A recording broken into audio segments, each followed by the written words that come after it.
بسم اللہ الرحمن الرحیم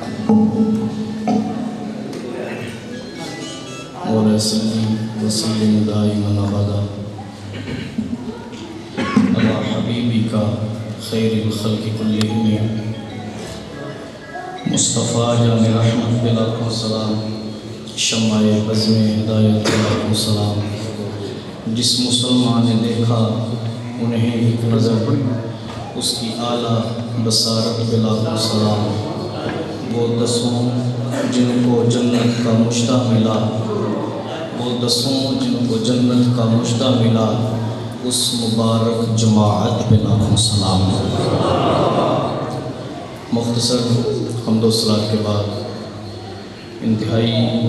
معزز اور محترم حاضرین و سامعین، بالخصوص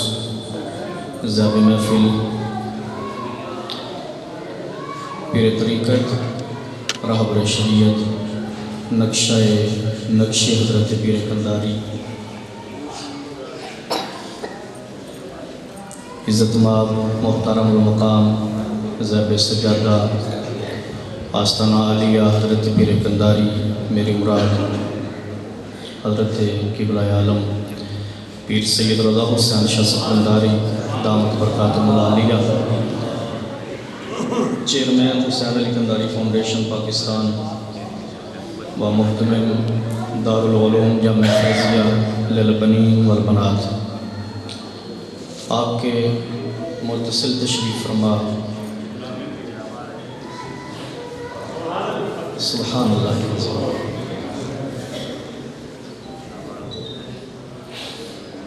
آپ کے متصل تشریف فرما پیر طریقت جناب عزت مآب محترم مظاہر شاہ صاحب دامت برکاتہ العالیہ اور قبلہ پیر صاحب کی دائیں جانب تشریف فرما پیر طریقت راہبر شریعت صاحبزادہ والا شاہ حکیم پیر سید عصمت علی شاہ صاحب گیلانی دامت برکاتہ العالیہ آستانہ عالیہ کوٹ میانی شریف گوجرانوالا، قرب و جوار سے تشریف لائے برادران طریقت، احباب محبت،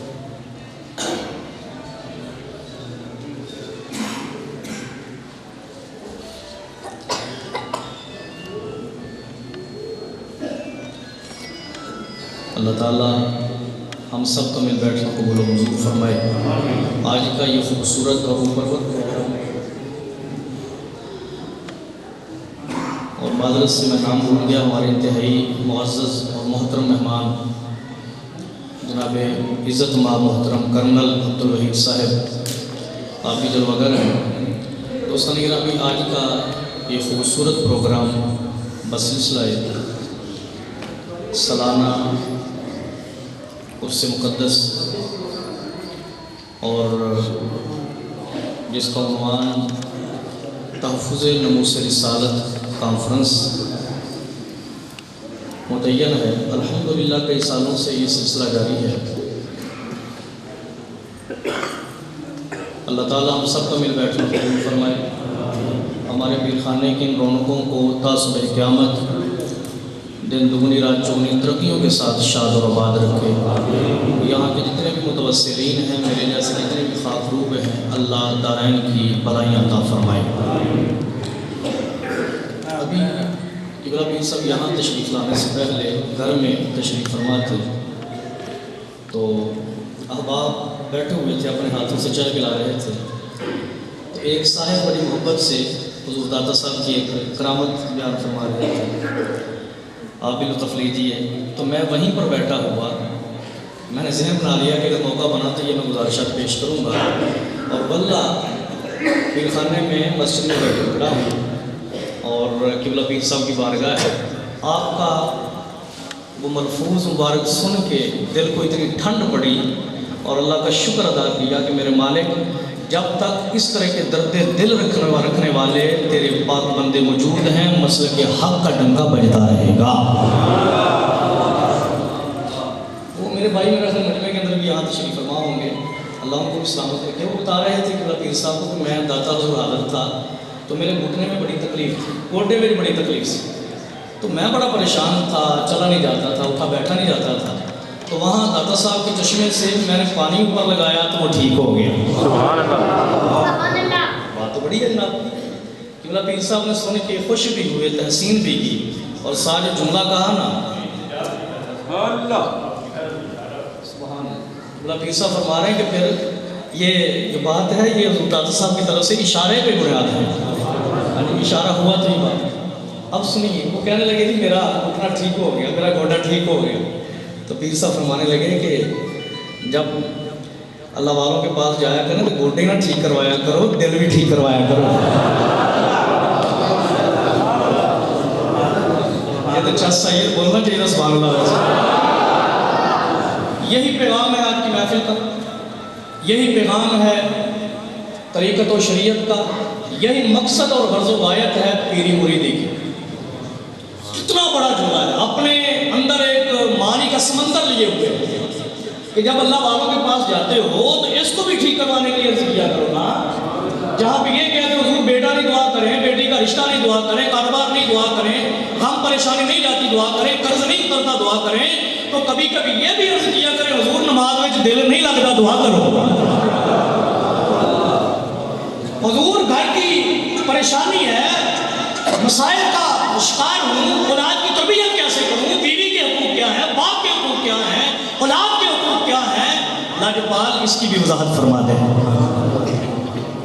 فطروں کی آندیاں چل رہی ہیں، کوئی نبی پاک کی عظمت کو بھونکتا ہے، کوئی صحابہ کو بھونکتا ہے، کوئی صدیق اکبر پہ زبان درازی کر رہا ہے، عمر فاروق پہ کر رہا ہے، عثمان غنی پہ، کوئی مولا علی پہ، کوئی اہل بیت پہ، کوئی اولیاء کو بھونکتا ہے۔ لاجپال فطروں کا ایک دورہ ہے، آپ فرمائیے نا مجھ کو کس عقیدے پہ قائم رہنا ہے؟ کدیا بھی پوچھا پیر صاحب نے فرمانا مطلب ہے ایسا، میں حاشیہ چڑھا رہے ہیں، اوزار کر رہے ہیں، علماء جمع کر رہے ہیں، تو فرمایا کہ گوڈے نہ ٹھیک کروایا کرو، کبھی یہ بھی ٹھیک کروانے التجا کیتا کرو۔ تو کبھی احباب اہل سنت آتے ہیں نا اپنے پیر کے پاس یا کسی بھی اللہ والے کے پاس، تو دیگر مسائل کے ساتھ ساتھ پہلا مقصد یہ بھی رکھا کریں حضور میرے عقیدے کی اصلاح کے لیے کرم فرمائیے، عمل کی اصلاح کے لیے کرم فرمائیے۔ کتنی بڑی بات ہے۔ اور آج کا جو پروگرام ہے حضرت صاحب کے سلام و صفات اور ماجی حضور کے سلام و صفات کے ساتھ ساتھ جو ہے تفضیل نموس رسالت کا بھی جو عنوان ہے، اس کا مطلب یہ ہے، نموس کا معنی ہوتا ہے عزت، یعنی ایسا پروگرام کہ جس کے اندر نبی پاک کی عزت کی رکھوالی کی تربیت کی جائے۔ سرکار کی عزت کیا ہے، ہم نوکروں کی ذمہ داریاں کیا ہیں۔ میں اقبال کے ایک شعر سے وضاحت کرتا ہوں۔ اقبال کہتے ہیں کہ یہ رسم خانقاہی ہے، غم و اندوہ و دل گیری، یہ رسم خانقاہی ہے۔ اقبال بڑا ڈاٹا پیغام دے گیا، کہنا پیری مریدین کو کھلا نسیج نہ سمجھو، یہ سہولیات کا شہر نہیں ہے، پیری مریدی عیاشی کرنے کا مرکز اور اڈا نہیں ہے۔ اقبال کہتا ہے یہ رسم خانقاہی ہے، غم و اندوہ و دل گیری، کہ جب قوم کی، ملت کی، اپنے چاہنے والوں کی، محبت کرنے والوں کی بیعت کر کے تم نے تربیت کا ذمہ لے لیا ہے، تو پھر سہولیات کے لیے نہیں، آنے والی سختیوں کے لیے تیار ہو جاؤ، آنے والی مسائل کے لیے تیار ہو جاؤ، دین کی عزت، نموس، پہراداری کے لیے، اپنے اور برائیوں کی، جفاکاری کی، جبر و بربریت کی، ظلم و ستم کی، آنے والی آندیوں کے لیے سینہ تان کے کھڑا ہونے کے لیے تیار ہو جاؤ۔ یہ رسم خانقاہی ہے۔ خانقاہ کی رسم دین کے لیے مشکلات کا سامنا کرنا ہے، دین کے نام پہ چندے بٹورنا نہیں ہے۔ یہ رسم خانقاہی ہے، غم و اندوہ و دل گیری، نکل کر خانقاہوں سے ادا کر رسم شبیری۔ اقبال کہتا ہے کہ حضرت امام حسین سے بڑا پیر کائنات کے اندر کوئی نہیں۔ اگر پیر بننا ہے تو کہ نقشے قدم پہ چلنا، اگر نکل باہر کو کربلا دوبارہ قائم کرنا، دین کی پروان کے لیے، دین کے الہی کلمت اللہ کے لیے باہر نکل۔ یہ رسم خانقاہی ہے، غم و اندوہ و دل گیری، نکل کر خانقاہوں سے ادا کر رسم شبیر۔ احباب کرام، نبی پاک صلی اللہ علیہ وسلم کی نموس کے حوالے سے آج کا پروگرام ہے، اور یہ بات یاد رکھیں، عزت کا مطلب کیا ہے؟ عزت کا فلسفہ کیا ہے؟ ناموس کا فلسفہ کیا ہے؟ تو سنیں، ہر وہ چیز جس کو نسبت مصطفی مل چکی ہے، جس کا تعلق مصطفیٰ سے قائم ہو چکا ہے، میرے الفاظ غور کے لیے میں آسان کرتا ہوں، ہر وہ چیز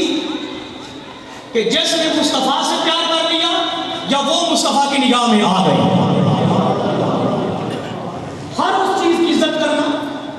پیار کرنا، محبت کرنی اور اپنے سر کا تاج سمجھنا، آنکھوں کا نور اور دل کا سرور سمجھنا، یہ عزت ناموس رسالت ہے۔ اچھا، اب اس ماحول کے اندر میں بالکل صاف انداز میں یہ بات کرنا چاہتا ہوں کہ ناموس رسالت کا یہ بھی فلسفہ ہے کہ نبی پاک کے والدین کا ادب کیا جائے، نبی پاک کی ازواج مطہرات کا ادب و احترام کیا جائے، نبی پاک کے جمیع صحابہ اکرام کا ادب کیا جائے، نبی پاک کی تمام آل پاک کا ادب کیا جائے۔ اور یار یہ لوگ تو ہیں ہی بڑی عظمتوں والے نا، ایک جملہ سنیے، صحابہ اکرام لوگ تاریخ اٹھا کے لے آتے ہیں، میں کہتا ہوں ظالموں، صحابہ تاریخی شخصیات نہیں، صحابہ قرآنی شخصیات ہیں۔ کوئی نہیں لنگر کھا کے سبحان اللہ کہنا، بندہ کمزور بھی تو ہو گیا، لنگر کھا کے پکا کے کوئی گل آخر تک بولو سبحان اللہ۔ اس لیے جب صحابہ کی بات ہو تاریخ لے کر آؤ، قرآن لے کر آؤ، نبی کا فرمان لے کر آؤ۔ تو میں عرض کر رہا تھا یہ شخصیات تو بڑی عظمت والی ہیں نا، ہمارے بزرگ تو ہم کو یہ سب دے کے گئے ہیں، سرمہ ہے میری آنکھ کا خاک مدینہ و نجف، کہ جن گلیوں کے اندر جس مٹی کے حصے پر، جس زمین کے حصے پر علی نے قدم ٹکا دیے، نبی کے قدم لگ گئے، وہ بھی عام مٹی نہیں، ہماری آنکھوں کا سرما ہے۔ محرام اچھی ماحول چل پڑا ہے، میں ہاتھ جوڑ کر کرنا چاہوں گا آپ میرے پیر بھائیوں، قرب و جواز سے آنے والوں، بڑا کٹھن دور چل رہا ہے، بالخصوص علماء جانتے ہیں، سوشل میڈیا پر نظر رکھنے والے جانتے ہیں، پچھلے چند ماہ سے اہل سنت اتنا انتشار کا شکار ہے، اتنا انتشار کا شکار ہے، بڑے بڑے نظریوں والے، بڑے بڑے چپے اور کپے والے، جن کے 45 سالہ علمی کیریئر تھا، جو پہاڑ کی طرح سمجھے جاتے تھے، آج وہ زمین بوس ہو گئے، فتنے کا شکار ہو چکے، اور وہ غیار کے ہاتھ بیٹھ چکے، وہ 40 سال تک تقریریں کرتے رہے، آج وہ مائک پہ آگے کہتے تم کو کس نے اختیار کیا ہے صحابہ کے درمیان ترتیب بندی کرنے کا؟ اب ان کو کون سمجھائے کہ تم نے تو بتایا تھا کہ ان کی ترتیب قرآن نے بیان کی ہے، جی ان کی افضلیت کو قرآن نے بیان کیا تھا، تو اس طریقے کو بھونکتا ہے، کوئی حضرت عمر فاروق پہ زبان دراز کرتا ہے، کوئی حضرت عثمان غنی کو برا بھلا کہتا ہے، کوئی حضرت مولا علی کو برا بھلا کہتا ہے۔ احباب طریقت، میرے اور تیرے پیر خانے کا یہ پیغام نہیں ہے۔ قبلہ پیر صاحب کے قدموں پہ ہاتھ رکھ کر بات کرنا چاہتا ہوں، تیرا اور میرا عقیدہ وہ ہے جو 1450 صدیوں پہ اہل سنت کے مسلمات کی ہوئی، جو حضرت پیر کندہاری کا ہے، جو حضرت پیر سید حسین علی شاہ صاحب کا ہے، جو حضرت پیر سید رضا حسین شاہ صاحب کا ہے، جو آپ کی یاد کا ہے، اور وہ عقیدہ کیا ہے؟ وہی جو مجدد الفسانی نے بیان کیا ہے، جو بریلی کے تاجدار نے بیان کیا ہے۔ کوئی حضرت میرے معاویہ کو بھونکتا ہے، کوئی عمر بن عاص کو بھونکتا ہے، کوئی حضرت واشی رضی اللہ تعالیٰ عنہ کو برا بھلا کہتا ہے۔ میں نے کہا تمہاری حیثیت کیا ہے؟ اب دیکھیں، میں مثال کے ذریعے کرتا ہوں، حدیث پڑھتا ہوں، اس سے پہلے ذرا ایک مثال سے یہاں سینکڑوں کی تعداد کے اندر میرے مجمع کے اندر لوگ بیٹھے ہیں، لیکن سٹیج پر قبلہ پیر صاحب کے ساتھ چند ایک شخصیات تشریف فرما ہے۔ اگر کوئی پیچھے بھی بیٹھا تھا تو قبلہ پیر صاحب نے حکم دیا ان کو آگے بلا لیا، کسی کو اپنے دائیں بٹھا لیا، کسی کو اپنے بائیں بٹھا لیا۔ یہ جو سفید چادر پیچھے ہے، اس کا مطلب یہ ہے یہ خاص لوگوں کے بیٹھنے کے لیے ہے۔ جی آیا میں بھی ہوں، محبت سب سے، شفقت سب پر ہے، کرم سب پر ہے، آئے سارے محبت کے لیے ہے، سب کو نوازا جائے گا روحانی اور جسمانی لنگر سے، لیکن یہاں چند لوگوں کو بٹھایا ہے، چن چن کے بٹھایا ہے۔ اس کا مطلب یہ ایک اجنبی آدمی ہے جو باہر سے آیا مرید بھی نہیں ہے، جو بالکل اس ماحول کو جانتا بھی نہیں، جب جیسے مسلمان ہوگا نا فوراً جان جائے گا یار آئے تو سارے نہیں پر جڑے پیر صاحب لگے بیٹھے ہیں نا لگتا ہے کوئی چنے ہوئے بندے نے، پیر صاحب کے بڑے قریبی ہیں، پیر صاحب کی نظر میں ان کا بڑا مقام ہے، پیر صاحب کی نگاہ کے اندر یہ بڑی قربت والے ہیں، اہمیت والے ہیں۔ اب اس کے بعد اگر کوئی بندہ خدا نہ کرے، میں آپ سے پوچھتا ہوں آپ میں سے کوئی بندہ یا کوئی بھی آ کر کے پیر صاحب کے پاس بیٹھے ہوئے لوگوں پہ کسی پہ انگلی اٹھائے، پیر صاحب راضی ہوں گے؟ نہیں، بولیے نہیں۔ جتنا مرضی مرید ڈالا ہوئے، جتنا مرضی خدمتگار ہو، جتنا مرضی امیر کبیر ہو، جتنا بڑا جبے اور کبے کا مالک ہو، جتنا بڑا وہ جگیردار ہو، رئیس ہو، لیکن اگر پیر صاحب کی بلا چنے ہوئے بندوں پہ انگلی اٹھائے گا تو وہ پیر صاحب کو پسند، پیر صاحب اس پہ راضی، اونچا بولو، پیر صاحب کو پسند، پیر صاحب اس پہ راضی، اللہ کرے آپ بس بات سمجھ گئے ہوں۔ اب میں ہاتھ جوڑ کے پوچھتا ہوں کہ اگر قبلہ پیر صاحب کسی کو چن کے محبت سے شفقت سے اپنے گہرے تعلق سے اپنے قرب میں بٹھا لیں، چن کے اپنے پاس کر لیں، تو ان کے چناؤ کے اندر شک نہیں، ان کے اختیار کے اندر شک نہیں، ان کے اپنے پاس بٹھانے کے اندر شک نہیں، کوئی بندہ نظر نہیں اٹھا سکتا، انگلی نہیں اٹھا سکتا، دان نہیں کر سکتا، اعتراض نہیں کر سکتا کہ سائنہ نے کیوں بٹھایا، سانو کیوں نہیں بٹھایا، فلانے نے کیوں نہیں بٹھایا، ایڈر کیوں، اے سائنہ دی مرضی ہے۔ اچھا بولو، جنہوں جان قریب کرن، جنہیں جان کرم فرمان، اگر آپ سمجھ کے تو سنیے، میرے آقا علیہ السلام فرماتے ہیں ان اللہ اختارنی واختار لی اصحابا فجعل لی منہم وزراء وانصارا وسہارا فمن سبهم فعلیہ لعنت اللہ والملائکۃ والناس اجمعین لا یقبل اللہ منہ یوم القیامۃ صرف ولا عدل۔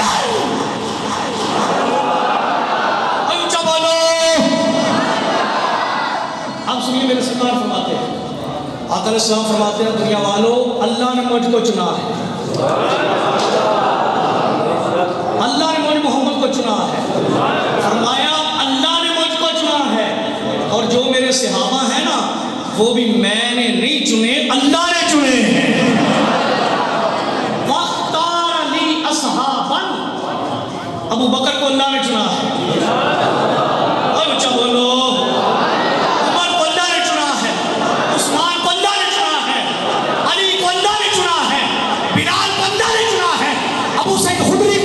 اللہ نے چنا ہے، حضرت ابو موسیٰ عشری کو اللہ نے چنا ہے، ابو ہریرہ کو اللہ نے چنا ہے، ابو سفیان کو اللہ نے چنا ہے، حضرت ہندہ کو اللہ نے چنا ہے، حضرت باشی کو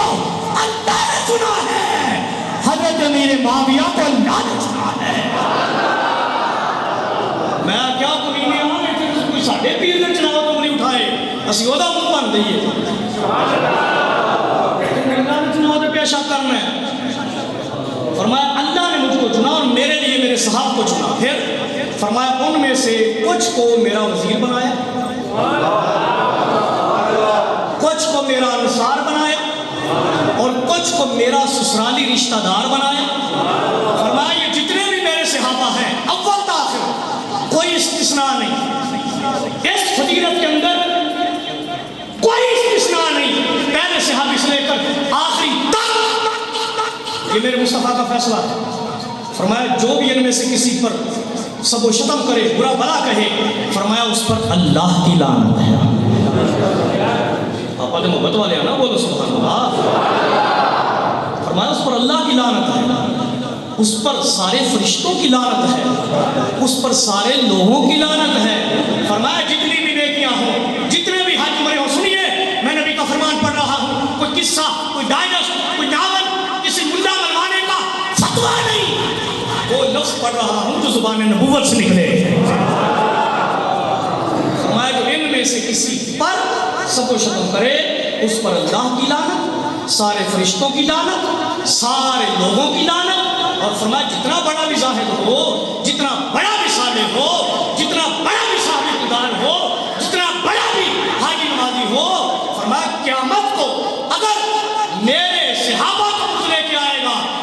اللہ اس کا نہ کوئی فرض قبول کرے گا نہ کوئی نفل قبول کرے گا۔ اپنے مقدر پہ ناز کیا کرے، اللہ نے آپ کو پیر کنداری کی غلامی عطا کی ہے۔ اچھا بولو، اچھا بولو۔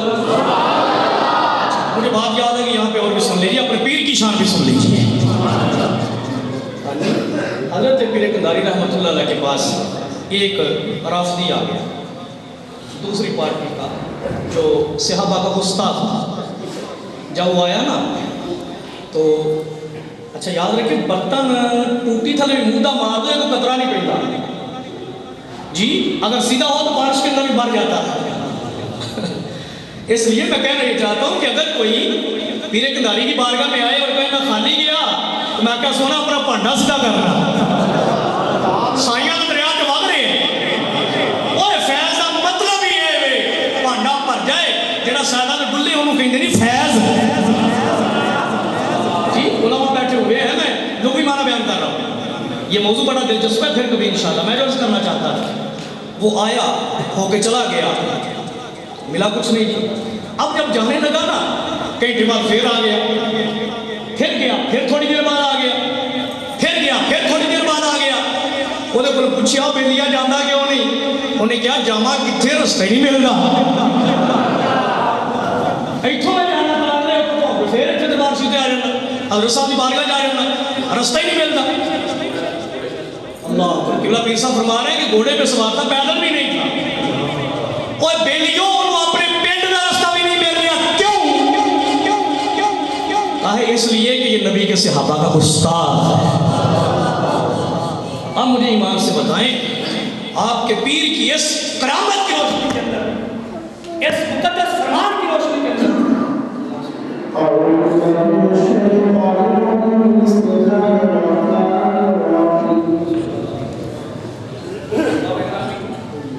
وہ بندہ جو اپنے گھر سے آیا ہے، گھوڑے پر سوار ہے، اس کو اپنے گھر کا پتہ نہیں ملتا، اپنے گھر کا بھی رستہ بھول گیا، اپنے گھر بھی نہیں پہنچ پا رہا۔ اس کا مطلب یہ ہوا کہ یہ فقط اس بندے کے ساتھ اس کا تعلق نہیں، سمجھیے ذرا بات، گویا یہ معاملہ قیامت تک کے لیے میرے پیر نے بیان کر دیا کہ جو میرے پاس آنے والا ہو، اگرچہ کوئی ہو اور کہیں پر بھی جانے والا ہو، جب تک وہ نبی کے صحابہ کے در تک نہیں پہنچے گا، نہ خدا کے در تک پہنچ سکتا ہے، نہ مصطفیٰ کے در تک پہنچ سکتا ہے۔ اس لیے کبھی بھی کسی بھی صحابی کے متعلق بدگمانی نہیں آنی چاہیے۔ اور اگر کوئی اپنا جاننے والا اس مرض میں مبتلا ہو تو میں اس کے لیے بھی ایک حدیث شریف پڑھتا ہوں۔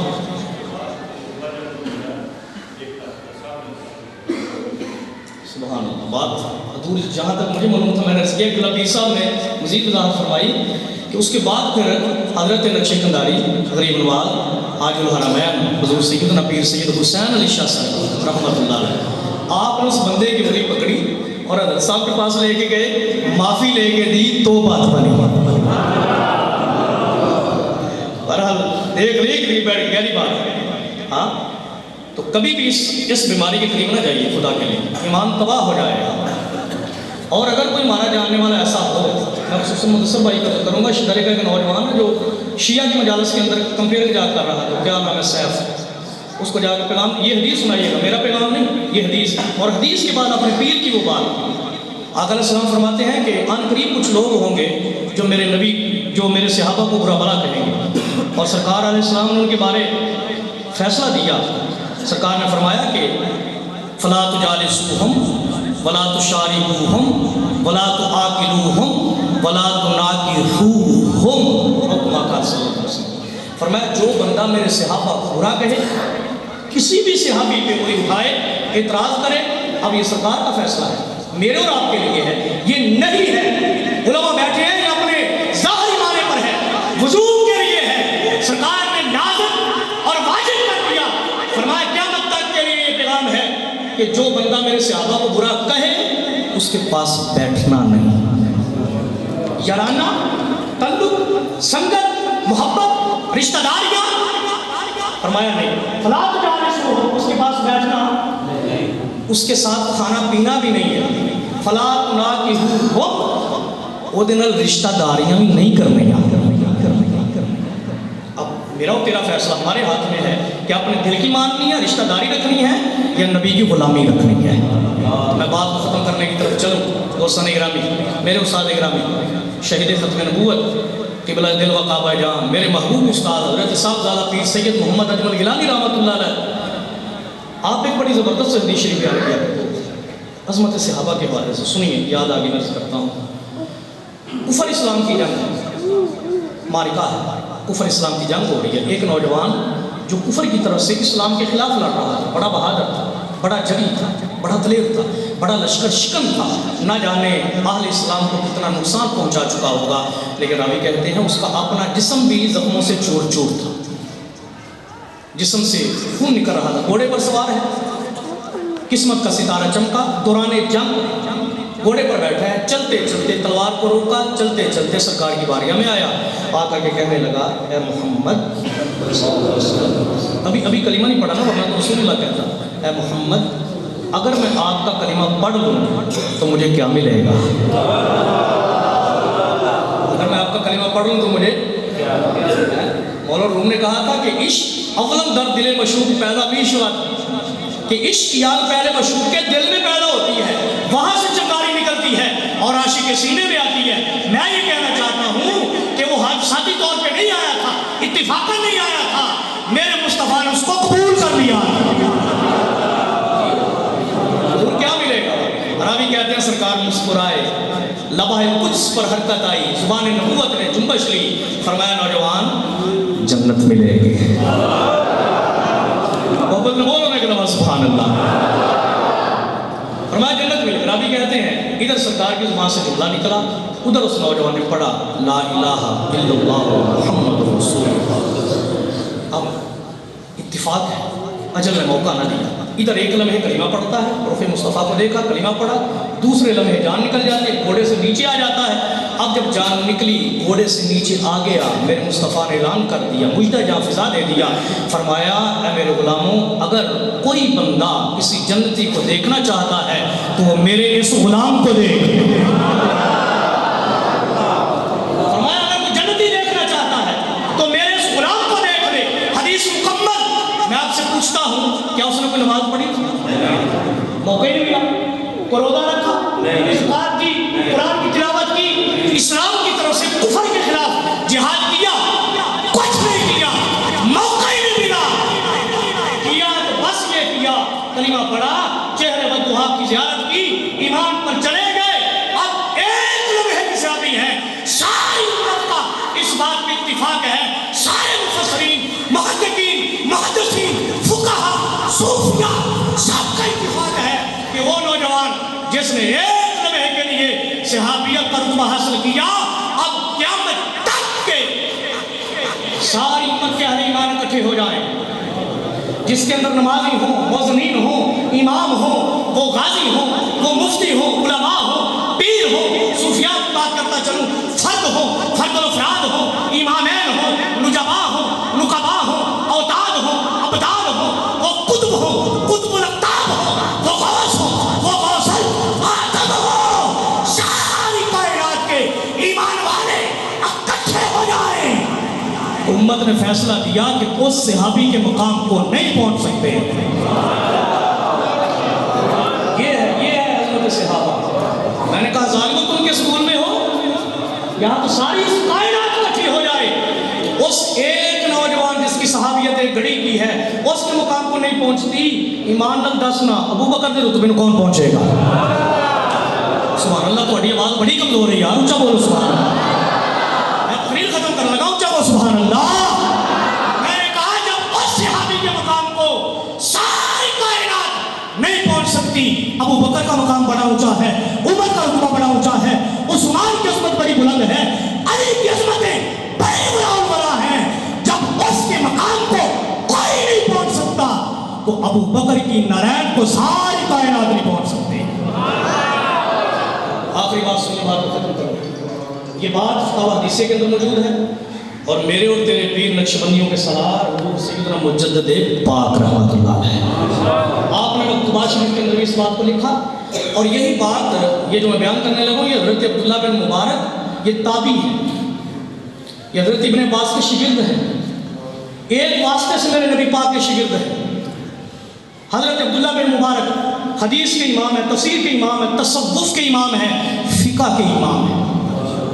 اصولیات کے امام ہیں، اور یہی بات حضور سیدنا غوث پاک کو بھی منسوب ہے۔ بہرحال حضرت عبداللہ بن مبارک، میں فتاویٰ حدیثیہ سے پڑھ رہا ہوں، شیخ الاسلام ابن حجر حتمی رحمۃ اللہ علیہ اس کو لے کر آئے۔ حضرت عبداللہ بن مبارک سے کسی نے پوچھا، توجہ میری طرف رہے، پوچھا کہ حضور یہ بتائیے کہ حضرت امیر معاویہ رضی اللہ تعالیٰ عنہ کا مقام اونچا ہے یا حضرت عمر بن عبدالعزیز رضی اللہ تعالیٰ عنہ کا مقام اونچا ہے؟ پوچھنے والے کا اصل مقصد یہ تھا کہ حضرت امیر معاویہ رضی اللہ تعالیٰ عنہ کے دور کے اندر ظاہری جب عمارت آپ کی آئی تو ظاہری طور پہ وہ اسلام کو وہ کہنے پروان نہ ملی جو حضرت عمر بن عبدالعزیز، اور یہ صحابی نہیں ہے، وقت کے مجدد ہیں، علماء بیٹھے ہیں، یہ صحابی نہیں ہے، عمر بن عبدالعزیز خلیفہ راشد جن کو کہا جاتا ہے، آپ کو عمر ثانی کہا جاتا ہے۔ آپ کے دور خلافت کے اندر دنیا کو خلفۂ راشدین کا دور یاد آ گیا تھا، اسلام کا غلبہ ہو چکا تھا۔ تو پوچھنے والے کا مقصد اصل میں یہ تھا کہ چونکہ حضرت امیر معاویہ رضی اللہ تعالیٰ عنہ کے دور کے اندر یہ ظاہری طور پہ رونق نہ تھی جو حضرت عمر بن عبدالعزیز کے دور میں تھی، تو حضور یہ بتائیے امیر معاویہ افضل ہے یا حضرت عمر بن عبدالعزیز افضل ہے؟ سمجھ آ رہی؟ سوال ہو گیا۔ اب جو انہوں نے جواب دیا، میں نے پہلے عرض کیا یا تو یہ حضرت غوث پاک سے پوچھا گیا، یہ حضرت عبداللہ بن مبارک کو بھی منسوب ہے، بہرحال حضرت عبداللہ بن مبارک سے پوچھا گیا ہو پھر بھی بات سونے کی ہے، اگر غوث پاک کو پوچھا گیا ہو پھر بھی بات بڑی قیمتی اور فیصلہ کن ہے۔ پوچھا کیا بتائیے امیر معاویہ افضل ہے یا عمر بن عبدالعزیز افضل ہے؟ تو آپ نے جو جواب دیا، نوجوانوں جنت کے سونے کے پانی کے ساتھ لکھا جائے تو حق ادا نہیں ہوتا۔ فرمایا نوجوان پوچھنے والے کیسا سوال کرتے ہو، کتھے امیر معاویہ تے کتھے عمر بن عبدالعزیز؟ امید نہیں کہ بندہ ایسا ہو، لیکن پھر بھی اگر کسی بندے نو امیر معاویہ کے نام سن کے پیشانی دے وال آ گیا اٹھا تھلے کر لینا چاہیے، باقی ان کچھ بولنا چاہیے نا، سبحان اللہ۔ احباب گرامی، اب ہوتا کیا ہے، کون افضل ہے؟ فرمایا سنو، اگر عمر بن عبدالعزیز جیسے 100 افراد کٹھے ہو جائیں، کتنے؟ تو فرمایا کہ جس وقت حضرت امیر معاویہ رضی اللہ تعالیٰ عنہ اسلام کی سربلندی کے لیے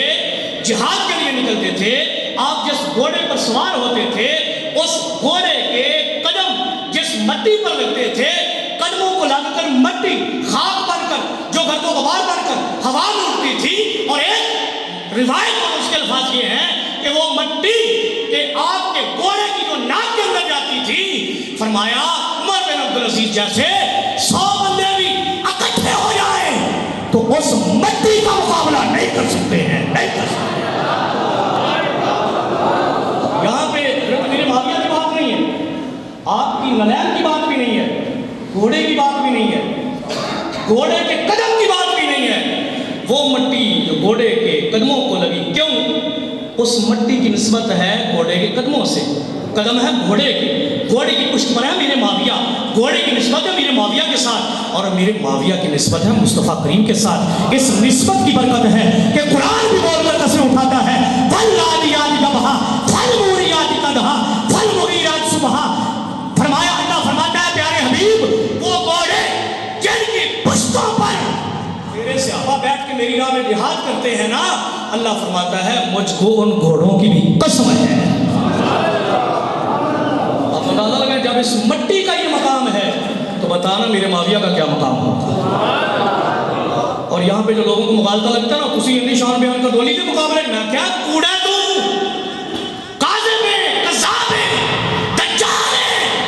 ساڈا بزرگاں نے عقیدہ دیتا نا، پیر کھلاری نے عقیدہ دیتا، وہ پتہ کی ہم امیر معاویہ کو علی کے مقابلے میں نہیں کرتے، ہم کہتے ہیں کہ اگر ہمارے نزدیک تو معاملہ یہ ہے کہ اگر علی آسمان پر ہو امیر معاویہ زمین پر ہو تو پھر بھی تقابل نہیں ہے، علی کی شان تو پھر بڑی بلند ہے نا۔ ہم کہتے ہیں کہ حضرت امیر معاویہ سے تو حضرت امام حسن بھی افضل ہے، حضرت امام حسین بھی افضل ہے۔ بات ہم افضلیت کی نہیں کر رہے، وہ تو انصاف زادوں کی مسلم ہے، ہم بات تو کر رہے ہیں صحابی ہونے کی، بات تو کر رہے ہیں نبی پاک کے غلام ہونے کی، بات تو کر رہے ہیں قرآنی ڈگری ہولڈر ہونے کی، بات تو کر رہے ہیں ان کے جنتی ہونے کی، بات تو یہ کر رہے ہیں کہ جس طرح دوسرے صحابہ کو مانا ہے نہیں مانا ہے،